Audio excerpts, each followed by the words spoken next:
მოგესალმებით და მე კვლავ გიბრუნდებით საინტერესო საფეხბურთო სიახლეებით. ვილიარეალისთვის ჩემპიონთა ლიგა დასრულდა. ყვითელი წყალქვეშა ნავი საკუთარ კედლებში აიაქსთან 1-2 დამარცხდა და ბოლო ტური მხოლოდ ფორმალობაა.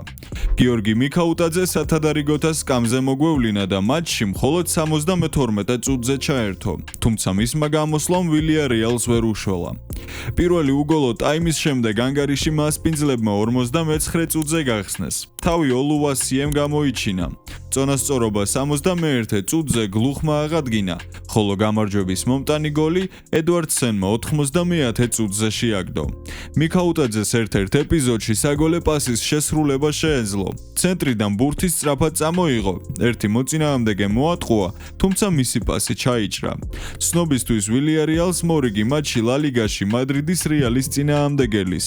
აღნიშნული დაპირისპირება 24 იანვრით თარიღდება და თბილისის დროით 23 საათსა და 55 წუთიდან დაიწყება. წარმატებები უსურვოთ გიორგი სიმედიეის შეძლებს მადრიდის რეალთან თავის წარმოჩენას, გოლის გატანას ან თუნდაც საგოლე პასის გაკეთებას. 2026 წელს კიტეიშვილის შტურმს ჯერჯერობით ოფიციალური მატჩი არ გაუმართავს. ავსტრიული კლუბი წლის პირველ ოფიციალურ შეხვედრას ევროპის ლიგის ფაზაზე სტუმრად ფეენორდის წინააღმდეგ ჩაატარებს. აღნიშნული დაპირისპირების წინ ნიდერლანდული გამოცემა ქართველ ფეხბურთელზე საინტერესო სტატიას აქვეყნებს. ვის უნდა მიაქციოს ფეენორდმა განსაკუთრებული ყურადღება? ოთარ კიტეიშვილს, ამბობს სპორტული ჟურნალისტი ტომ მედლერი.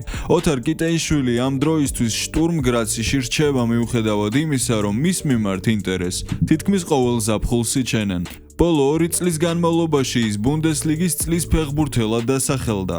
შეუძლია ორივე ფეხით შორიდან თითქოს შეუძლებელი გოლების გატანა და ბოლო მესამედში პასების გასაკეთებლად შესანიშნავი ხედვა აქვს. როცა ფორმაშია, კიტეიშვილი ნამდვილი მაგიაა. უფრო მაღალი რომ ყოფილიყო, დიდი კლუბი მას წლების წინ გადაიბირებდა. კიტეიშვილი ავსტრიული ბუნდესლიგისთვის ისაა, რაც ლიონელ მესი MLS-ისთვის. შეგახსენებთ, რომ ფეენორდისა და შტურმის დაპირისპირება 22 იანვრით თარიღდება და თბილისის დროით 21 საათსა და 45 წუთიდან დაიწყება. წარმატებები კიტეს. ჩემპიონთა ლიგის ფაზის მეშვიდე ტურში ხვიჩა კვარაცხელიას პარი სენ-ჟერმენი გიორგი ქოჩორაშვილის სპორტინგს დაუპირისპირდა და 1-2 დამარცხდა. კვარამ მატჩი სათადარიგოთა სკამზე დაიწყო და მოედანზე 66 წუთზე შევიდა. 13 წუთში კვარაცხელიამ ულამაზესი გოლი გაიტანა, რომელიც ავტორიტეტულმა ფრანგულმა გამოცემამ ლე პარიზიენმა უყურადღებოდ არ დატოვა. შურის ძიება უნდა და სურდა თავისი მთავარი მწვრთნელისთვის დაემტკიცებინა, რომ სასტარტო შემადგენლობაში ადგილს იმსახურებდა. ხვიჩა კვარაცხელიამ, რომელიც თამაში სათადარიგოთა სკამიდან ჩაერთო, აშკარად დაამტკიცა, რომ ტოპ კლასის ფეხბურთელია. 74 წუთზე გატანილი გოლის შემდეგ პარი სენ-ჟერმენი მდევრის როლში აღმოჩნდა და ქართველმა გარემარბმა წონასწორობა საოცარი დარტყმით აღადგინა. უსმან დემბელესგან მიღებული პასის შემდეგ კვარაცხელიამ თავისი მეურვე ჩამოიშორა, ცენტრისკენ შეიწია და მარჯვენა ფეხით მეკარისგან მარცხენა მაღალ კუთხეში ბრწყინვალედ დაარტყა. ეს გოლი ხვიჩასთვის მიმდინარე სეზონში მე-7-ია. მან ჩემპიონთა ლიგაზე ატლანტასა და ლევერკუზენს გაუტანა. საკონტინენტთაშორისო თასის ფინალში ფლამენგოს კარი აიღო და ლიგა 1-ში ლიონთან და რენთანაც გამოუჩენია თავი. მის ანგარიშზე ასევე 5 შედეგიანი გადაცემაა.